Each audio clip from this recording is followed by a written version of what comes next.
Houghton took the racial side of the equation, and he was basically spreading the notion that the blacks were inferior to the whites in his version of British Israelism.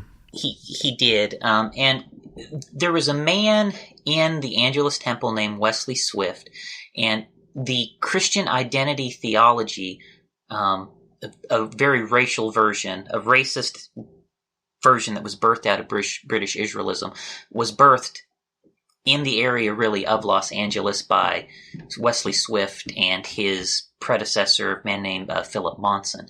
So yeah, that became William Branham's serpent seed doctrine, which is another sideshow we have to have at some point. Exactly. And so connecting this up to the Sharon Orphanage, Angelus Temple, so we're not saying Angelus Temple today is racist, or I don't even think they believe British Israelism. Like, this has all faded into the past.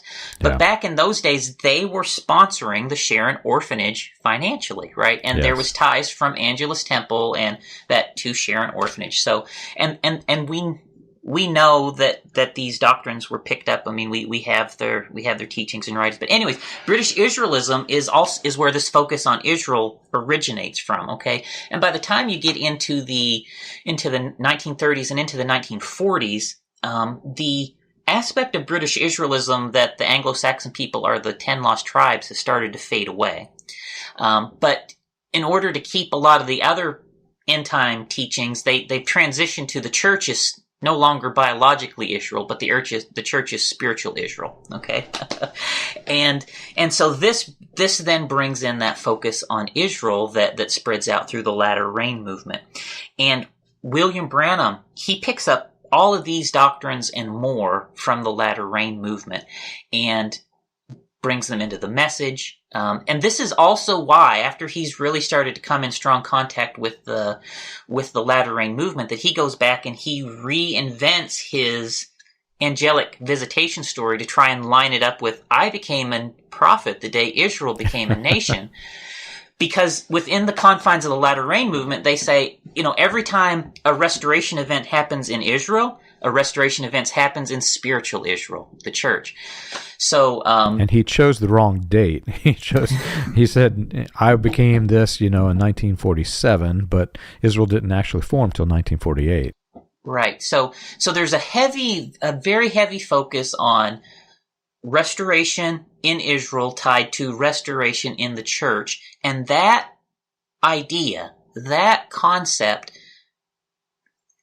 which I believe is a far and wide concept, it's certainly in the message and within other churches touched by the latter rain movement, that concept, that ideology is birthed in latter rain as well. So there's really interesting things that happen in latter rain. And John, I'm like just chomping at the bit to deep dive into each of these different things. I don't know. Do we have time? Do we have time today, or are we going to do another episode? I think we're going to have to split into another episode. I get asked several times, how big is the influence? How widespread is the influence? Because, we're just talking about the message cult, right? Yeah. But if you go back and you study this history, and take any author, not just our word, just take an author and read about latter rain. You've got Methodists, you've got Baptists, you've got basically every mainstream denomination at some point was influenced by latter rain. Yeah. Not just influenced, some of them became integral parts of latter rain until basically it got exposed as heresy. There were a lot of people who were involved with this, but after they separated, the problem is some of them had become so fundamental in helping spread it that they couldn't easily reverse their false teaching. So some of the false teaching that they had continued in these mainstream denominations of faith.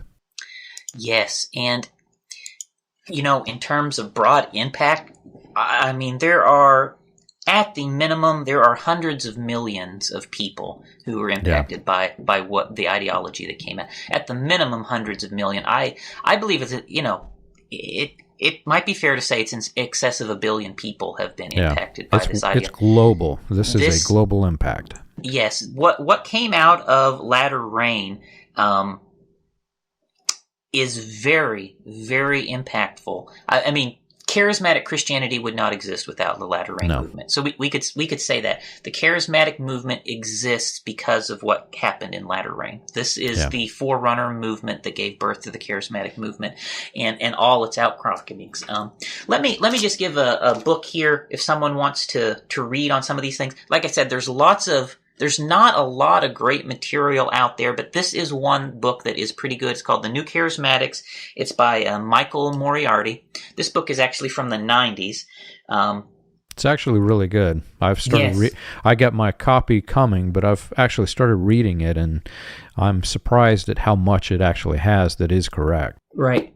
There's so much of this information that in a lot of places it's just lost to history. And if it wasn't for the fact that some of us know that we are descended from Latter-rain and we know the internal histories, I don't think anybody would even know some of this stuff anymore. No. But there are some people out there like Michael Moriarty who do know what happened, know how to trace and connect all the people together. And again, I can just verify through personal knowledge. A lot of what he says in here is true. Yeah. That's probably the best book on it that I know of. One of the things that he got right, see, there's a point in time in which there was the Voice of Healing revival. That's what it was called. And William Branham was the leader of this. And then the Latter-rain events happened, and basically Latter-rain and Voice of Healing revivalists, both of them merged. Yes. And it's very difficult for people to separate this because they merged briefly and then they split. So after they split, now you've got people on both sides of the aisle, those who love Latter-rain, those who hate it. They were all in the same pool at one time. But this book actually brings it out. William Branham was basically, without William Branham, you had no Latter-rain. He's the one who basically created this movement. And I think that book is the one that actually got it right, that it started before the Sharon Orphanage event. William Branham is basically laying all of this groundwork. Then Sharon Orphanage is what took it mainstream.